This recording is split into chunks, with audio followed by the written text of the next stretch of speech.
नमस्कार. आजच्या भागामध्ये इथे ईश्वरी आता निघालेली असते मंदिरामध्ये जायला.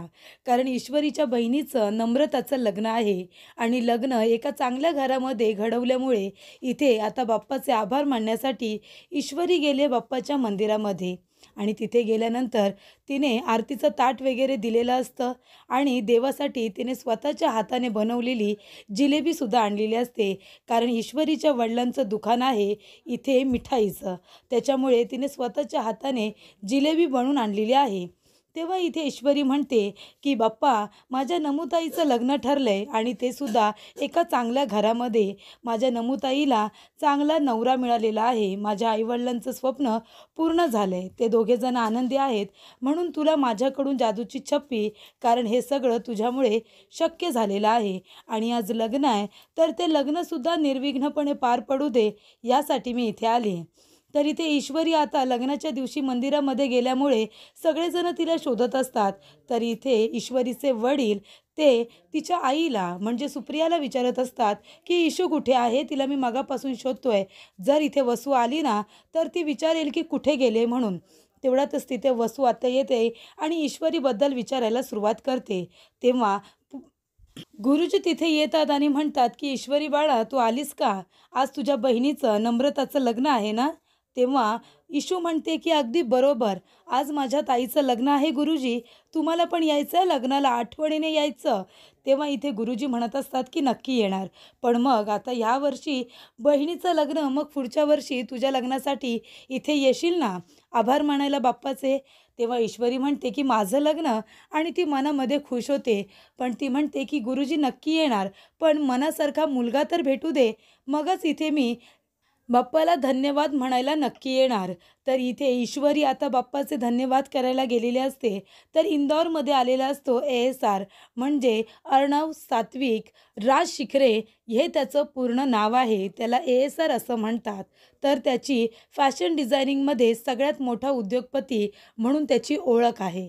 तर इथे आता एवढा मोठा नावाजलेला उद्योगपती इंदौरमध्ये आल्यानंतर मीडियावाले तिथे येतात आणि सगळेजण विचारत असतात की इथे येण्याचं नक्की कारण काय.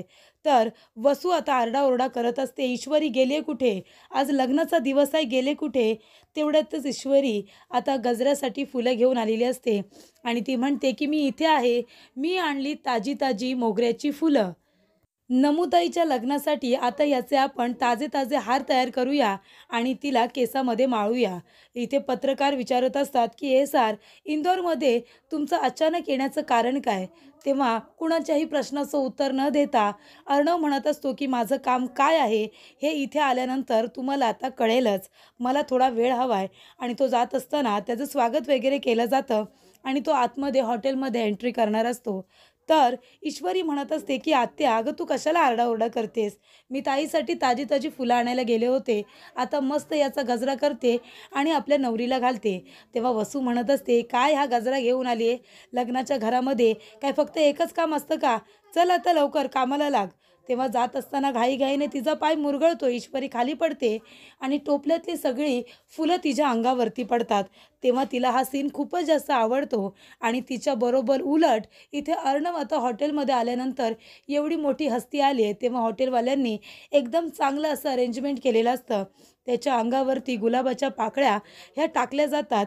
पण अर्णवला एवढा राग येतो, तो जोरात ओरडतो की स्टॉप इट, बंद करा हे सगळं काय चाललंय? तेव्हा त्याचं मॅनेजर म्हणतात की हे बघा, सरांना हे असं काही आवडत नाही फिल्मी, तुम्ही प्लीज असं काही करू नका, थांबवा हे सगळं. अर्णव म्हणतो की शिर्के, आपण लगेचच्या लगेच सह्या करून इथून डिरेक्टली आपण त्या ठिकाणी जाणार आहोत जिथे आपल्याला जायचं आहे. तर इथे ईश्वरी म्हणत असते की वाव, फुलं, फुलांचा पाऊस माझ्या अंगावरती पडला, किती फिल्मी, किती छान.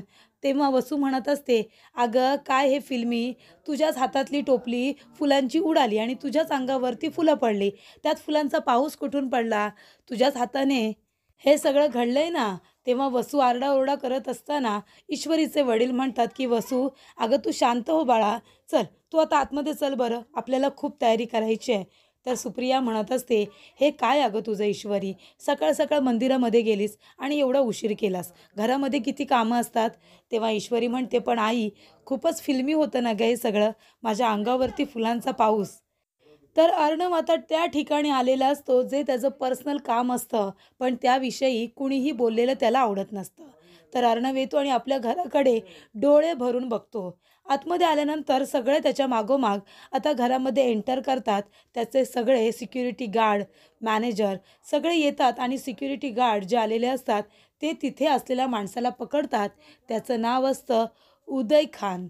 तर त्याला पकडल्यानंतर तो म्हणत असतो, "कोण आहात तुम्ही? माझ्या घरामध्ये का घुसलात? तुमचं काय काम आहे इथे?" तेव्हा अर्णव त्याच्यासमोर येऊन उभा राहतो. तेव्हा उदय खान म्हणत असतो, "कोण आहेस कोण तू? माझ्या घरामध्ये कसा काय घुसलास? हे माझं घर आहे." तेव्हा अर्णव आता त्या खुर्चीमध्ये बसतो जिथे उदय खान बसलेला असतो आणि तो म्हणतो, "हो का? हे घर तुझं आहे का? पण आता नाही आहे. हे घर आमचं आहे." तेव्हा तिथे अंजली आलेली असते. अंजली म्हणजे इथे अर्णवची बहीण. ती आल्यानंतर खूपच जास्त खुश होते. ती म्हणते, "बंटी, तू मला इथे कशाला बरं बोलावलेस?" तेव्हा इथे आता अर्णव म्हणत असतो, की "ताई ये, आतमध्ये ये." तेव्हा इथे उदय खान म्हणत असतो, "अरे तुम्ही आहात तरी कोण? हिंमत कशी झाली तुमची इथे यायची?" तेव्हा अर्णव म्हणतो, "जास्त बोलायचं नाही. तू सगळं विसरलं असशील, पण मी काहीही विसरलेलो नाही आहे. आजची तारीख तुला माहिती आहे का?" आजची तारीख आहे 23 डिसेंबर. आज माझ्या आईचा वाढदिवस असतो. आलं लक्षात तुझ्या? आणि आजच्याच दिवशी तू आम्हाला या घरातून बाहेर काढलं होतंस. समजलं ना आम्ही कोण आहोत ते? मी अर्णव सात्विक राज शिखरे आणि ही माझी बहीण अंजली सात्विक राज शिखरे. कळलं का रे तुला? तेव्हा इथे आता अर्णवने आपली ओळख करून दिल्यानंतर उदय खान याला कळलेलं असतं, की ही दुसरी तिसरी कोणी नसून ही माझ्या भावाची मुलं आहेत. तेव्हा अर्णव म्हणतो, "आता ह्या घरातून बाहेर जायचं. हे घर तुझं नाही आमचं आहे." तेव्हा उदय खान म्हणतो, की "हे घर माझं आहे. मी पण बघतो ना मला इथून कोण बाहेर काढतं ते." तर इकडे आता ज्या लोकांकडे घर गहाण ठेवलेलं असतं ते लोकं तिथे आलेले असतात आणि तो म्हणतो, की "हे एवढं वर्ष आमच्याकडे तुमचं घर गहाण आहे, पण तुम्ही ते सोडवलं नाहीत. मग आता ए-एस-आर आले आणि त्यांनी हे घर माझ्याकडून खरेदी केलेलं आहे. आम्ही हे घर त्यांना विकलं." तेव्हा अर्णव म्हणत असतो, की "तू आम्हाला आमच्या आईच्या वाढदिवसा दिवशी घरातून हाकलून दिलं होतंस. आता तुला सुद्धा या घरामध्ये मी राहू देणार नाही आहे. आत्ताच्या आत्ता आमच्या घरातून चालतं व्हायचं हे घर मी खरेदी केलेलं आहे. त्यावेळेला आमची परिस्थिती नव्हती. पण आता मात्र माझी परिस्थिती आहे हे घर खरेदी करण्याची सुद्धा आणि तुला घरातून हकलून देण्याची सुद्धा." तेव्हा इथे अर्णवने उदय खानला आता बाहेरचा रस्ता दाखवलेला असतो. त्याची गलफटी पकडून त्याला अगदी गेटच्या बाहेर नेऊन सोडलेला असतो. तेव्हा इकडे तो म्हणत असतो, की "अर्णव, मला माफ कर. मी तुझ्या पाया पडतो. मला घरामध्ये राहू दे." तेव्हा अर्णवला आठवतं लहान असताना तो सुद्धा तसंच म्हणत होता, की "काका आम्हाला घरामध्ये येऊ दे. आम्हाला माफ कर." पण त्यावेळेला तू काय म्हणालास, की तुझी आईने आत्महत्या केली, तुझा बाप पळून गेला. असं म्हणालास, या घरामध्ये तुमचा अधिकार नाही आणि दरवाजा बंद केला होतास. आता ती तुझी परिस्थिती आलेली आहे. आणि अर्णवने त्याला घरातून बाहेर हकलून दरवाजा त्याच्या तोंडावरती लावलेला असतो. आणि हे सगळं जेव्हा घडतं, तेव्हा त्याच्या लहानपणीच्या सर्व आठवणी आता जागे झालेल्या असतात. तर नम्रताचं लग्न असतं. तिचे सासू-सासरे सकाळी घरी आलेले असतात. पण नवरदेवाला काही बोलावलेला नसतो. त्याला हॉटेलमध्ये ठेवलेलं असतं, एका खूप मोठ्या महागड्या हॉटेलमध्ये आणि त्याचा तो खर्चसुद्धा नम्रताचे आई-वडीलच बघत असतात. आणि आतासुद्धा त्यांनी मागणी केलेली असते, ती म्हणजे त्यांच्या मिठाईच्या दुकानाची. तेव्हा ईश्वरी तयार होऊन बाहेर आलेली असते. ईश्वरी म्हणते, की "नमस्कार काका-काकू. नवरदेव पण आलाय ना? जीजू पण आलेत ना?" तर इथे आता ईश्वरीची आई सुप्रिया म्हणते, की "तू जा बरं, ताई तयार झाले का ते बघ." तेव्हा ईश्वरी येते आणि म्हणते, "ताई बघू, तयार झालीस का? किती सुंदर दिसतेस तू. एवढी छान दिसतेस आणि आता डोळ्यामध्ये पाणी कशाला? म्हणजे पाठवणी अजून व्हायची आहे तुझी, तरच लगेच रडायची सुरुवात केलीस का?" तेव्हा तिची बहीण म्हणते, "खूप मोठी गडबड झाली आहे." तेव्हा ईश्वरी म्हणते, "कसली गडबड? आता कसलीही गडबड होणार नाही. जीजू किती चांगले आहेत, कुटुंब किती चांगलं आहे." ती म्हणते, "नाही, गडबड झाली आहे." तेव्हा ईश्वरी म्हणते, "तू कशाला काळजी करतेस? तुझी बहीण आहे ना, तुझ्या डोळ्यात पाणी आलं तर माझ्याही डोळ्यात पाणी येतं. तू खुश तर मी खुश. तुला माहिती आहे की नाही?" तेव्हा ती म्हणते, "मग आई काय झालंय ते?"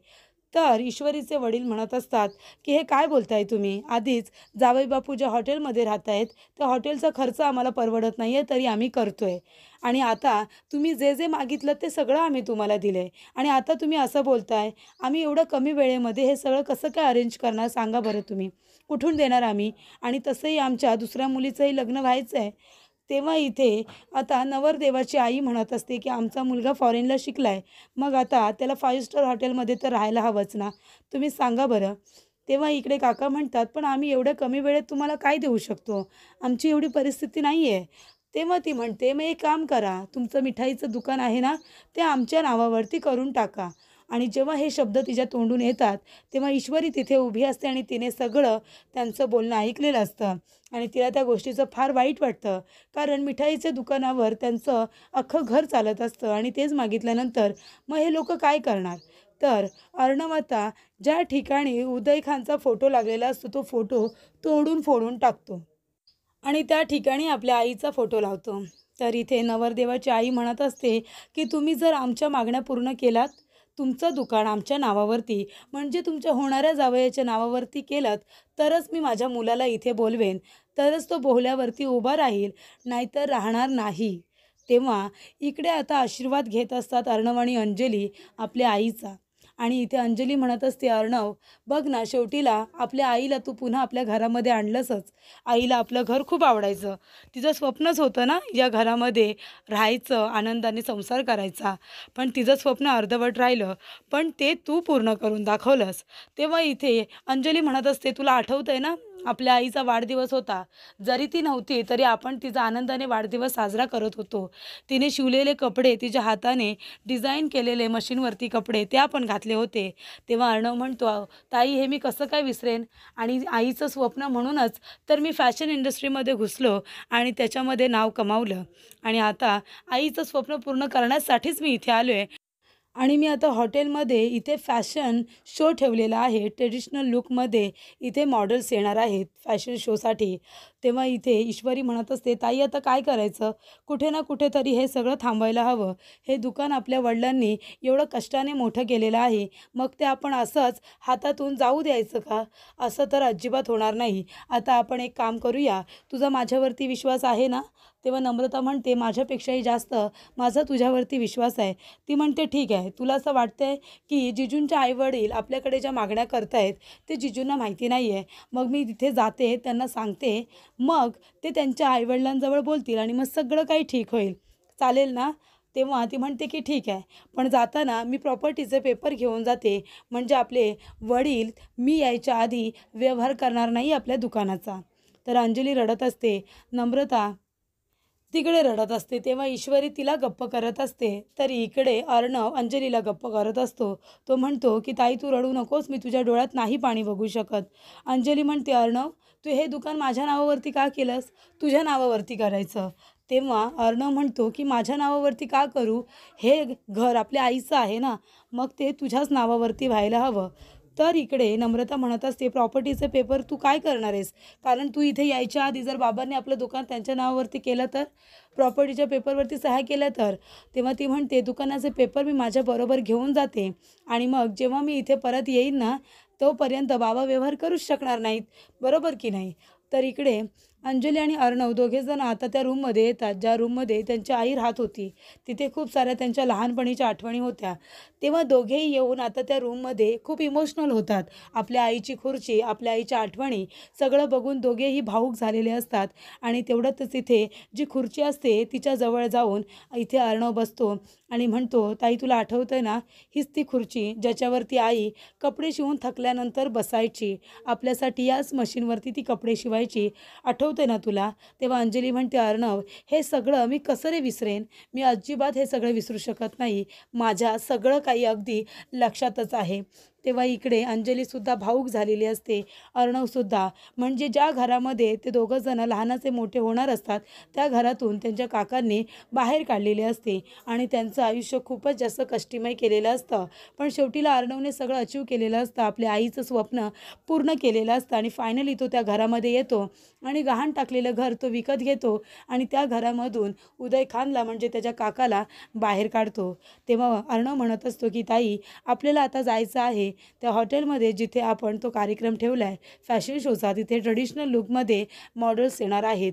पण या आपल्या कार्यक्रमाची माहिती कुठेही जाता कामा नये, कारण त्यांचा एक कॉम्पिटिटर असतो, तो ही सगळी माहिती लीक करणार असतो. त्याच्यामुळे हॉटेलमध्ये आता त्यांच्या परवानगीशिवाय दुसरं कुणीही येणार नाही, सिक्युरिटी टाईट करायला सांगितलेली असते. इथे अर्णवने त्याच्या मॅनेजरला शिखरेला आणि तिथेच आता त्याच हॉटेलमध्ये नम्रताचे होणारे मिस्टर म्हणजे ईश्वरीचे जीजू त्याच हॉटेलमध्ये राहत असतात. तेव्हा ईश्वरी आता तिथे जात असते त्यांना समजवायला की तुमचे आईवडील खूप जास्त मागणी करतायत, त्यांना थांबवा. तर पुढील भागामध्ये आपण बघूया. इथे ईश्वरी त्या हॉटेलमध्ये आलेली असते आणि त्याच हॉटेलमध्ये आल्यानंतर तिथे एक फुलदाणी असते. ती फुलदाणी तिच्या धक्क्याने खाली पडते आणि आवाज होतो. तेव्हा अर्णव तिथे येतो. अर्णवला हे सगळं बघून खूप जास्त राग येतो. त्याच्यानंतर इथे आता फॅशन शो असतो.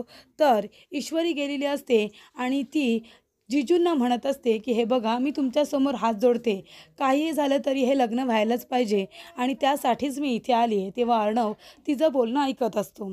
तर इथे फॅशन शोसाठी आता सगळ्या मॉडेल्स आलेले असतात आणि त्याचा कार्यक्रम अगदी व्यवस्थितरित्या चालूसुद्धा असतो आणि तेवढ्यातच ईश्वरीला तिथे काही लोक पकडतात आणि बाहेर घेऊन येतात. तर नम्रताला विचारत असतात ईश्वरी कुठे आहे आणि दुकानाचे पेपर कुठे आहेत.